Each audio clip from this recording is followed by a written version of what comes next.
न्यायालय में विचाराधीन है। आपको पता है मंगलवार को फिर सुनवाई होगी। वो जो भी माननीय न्यायालय फैसला करेगा, मुझे लगता है कि जनता के हित में उचित ही फैसला होगा। लेकिन जो इसमें इम्पॉर्टेंट है कि पूजा सिंघल के यहाँ जो रेड हुआ, उस रेड में जो 20 करोड़ रुपया पकड़ाया, और जिस तरह से लगातार मुख्यमंत्री जी भी अभी कह रहे हैं कि माइनिंग में जो है पूरा करप्शन चल रहा है, उनको इतने दिनों के बाद 2.5 साल पौने 3 साल के बाद एहसास हुआ है। जिस तरह विशाल चौधरी के यहाँ रेड हुआ, विशाल चौधरी आपको पता है कि वो भागा हुआ है। जो मुख्यमंत्री के प्रधान सचिव हैं राजीव अरुण अक्का साहब, उनके साथ जो है इतने इंटीमेट फ़ोटो नज़र आ रहे हैं। उनके व्हाट्सएप से फिर मैं कहूँगा तो फिर कोर्ट में होगा, क्योंकि कोर्ट में भी बहस चल रही है।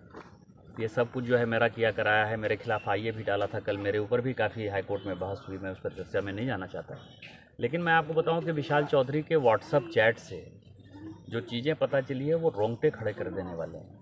डीसी कौन बनेगा, एसपी कौन बनेगा, 3 दिन पहले से उसके व्हाट्सएप चैट पे जा रहा है। उसके बाद वहाँ से वो संशोधन करके भेज रहा है कि नहीं नहीं, इसका पैसा जमा हो गया, इसका पैसा नहीं जमा हुआ, इसका पैसा जमा हो गया, इसका पैसा नहीं जमा हुआ। उसके आधार पर जो है अधिकारियों की पोस्टिंग हो रही है। क्या इसी राज्य के लिए जो है हमने अलग झारखंड बनाया था? इसी करप्शन के लिए बनाया था? मुख्यमंत्री को चुल्लू भर पानी में डूब के मरने वाली बात नहीं है।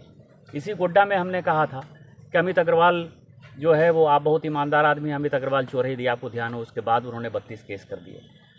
आईटी की रेड हुई, अमित अग्रवाल जो है मेरे खिलाफ कोर्ट में भी गया, डिफेमेशन सूट फाइल करने से क्या होता है? 100 करोड़ रुपये की जो है अवैध संपत्ति पकड़ाई है।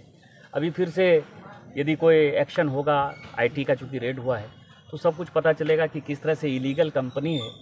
केवल वो कंपनी बनाई ही गई है ब्लैक को वाइट, वाइट को ब्लैक करने के लिए। लगभग 1500 करोड़ रुपये का जो है हिसाब किताब आईटी और ईडी को मिल चुका है, जो मुझे लगता है कि माननीय न्यायालय में उन लोगों ने कोर्ट में पेश भी किया है। तो झारखंड की स्थिति बहुत ही खराब है, कोई काम नहीं हो रहा है। और मुझे लगता है कि सही परिप्रेक्ष्य में एक अलग, कल ही हूल दिवस हमने मनाया है, झारखंड में एक अलग हूल की आवश्यकता है। और जितनी ये परिवारवादी पार्टी हैं, जितनी नामधारी पार्टी हैं, जितने बाप बेटे की पार्टी है, वो सबको समाप्त करने का वक्त आ गया।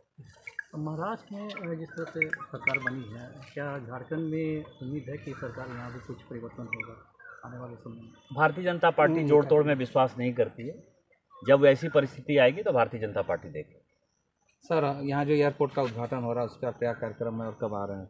माननीय प्रधानमंत्री जी 12 तारीख को आ रहे हैं। ये संथाल परगना के लिए बड़ा सौभाग्य है कि संथाल परगना को जो है राज्य का दूसरा एयरपोर्ट देवघर के तौर पर मिल रहा है, एम्स मिल रहा है, कई एक नेशनल हाईवे के प्रोजेक्ट हैं, रेलवे के प्रोजेक्ट हैं, प्रसाद योजना का प्रोजेक्ट है। दुमका के लिए भी बड़ी खुशखबरी लेकर आ रहे हैं कि दुमका में जो पाइपलाइन से गैस जाएगा घर घर, उसका भी जो है वो शिलान्यास करने वाले हैं। एलपीजी बॉटलिंग प्लांट जो है, जो सस्ते दर पर जो है जल्दी से लोगों को गैस गृहिणियों को मिल जाए। ये सारे बहुत प्रोजेक्ट हैं, 11-12 प्रोजेक्ट का वो शिलान्यास और उद्घाटन करने वाले हैं। लेकिन सबसे महत्वपूर्ण यह है कि भारत के प्रधानमंत्री आ रहे हैं। मुझे तो याद नहीं है हाल फिलहाल के वर्षों में कि कोई देश का प्रधानमंत्री के तौर पर कोई सौगात योजना लेकर आए जितने कि मोदी जी आए। आपको ध्यान हो कि मोदी जी ने कई एक योजना जो है दुमका से ही लॉन्च की। 2 बार 3 बार जो है उनको यहाँ आने का मौका मिला। और देवघर जो है वर्षों के बाद कोई प्रधानमंत्री जो है बाबा का पूजा करने आ रहा। तो ये हमारी आस्था भी दिखाता है कि सनातन धर्म में, हिंदू धर्म में हमारे प्रधानमंत्री की क्या आस्था है। दूसरा, गरीब और पिछड़े इलाके में किस तरह से विकास किया जाता है, उस विकास का भी जो एक पैमाना उन्होंने सेट किया। तो वो केवल शिलान्यास करने नहीं आ रहे हैं, जिसका शिलान्यास उन्होंने किया उसका उद्घाटन करने भी आ रहे हैं। इसलिए हम संथाल परगना की जनता की तरफ से उनके प्रति शुक्रगुजार हैं। और आपके माध्यम से सभी जनता से अपील करते हैं कि हम लोग कम से कम ताली बजाने के लिए वहाँ दिन के 2 बजे 12 तारीख को जो वो देवघर कॉलेज में आ रहे हैं, ज़रूर आइए, जिससे कि उनको अच्छा लगेगा कि यदि हमने यहाँ की जनता के लिए कुछ किया तो जनता हमको कम से कम उसके लिए अप्रिसिएशन के लिए आ रही है। कहाँ के लिए फ्लाइट चलेगी इस शुरुआत में? यहाँ की जनता जहाँ के लिए चाहेगी वहाँ के लिए मिलेगा। जैसे आज से जो है कलकत्ता के लिए फ्लाइट का टिकट बुक होने लगा। हाँ, तो रांची का भी बुक हो जाएगा, पटना का भी बुक हो जाएगा। मैंने कल ही घोषणा की है, दिल्ली का भी हो जाएगा। आज ही मीटिंग चल रही है, मेरे समझ से मुंबई और बेंगलोर का भी हो जाएगा। और इसके अलावा और भी जहाँ से एयरलाइंस की आवश्यकता होगी, वहाँ सारा जो है भारत सरकार देने को। जब माननीय प्रधानमंत्री खुद ही उसका उद्घाटन करने आ रहे हैं तो आप इसकी व्यवस्था समझ सकते हैं कि वो कितनी ऊंची सोच के साथ आ रहे हैं और यहाँ की जनता को जो है वो सारी सुविधाएं मिलेंगी।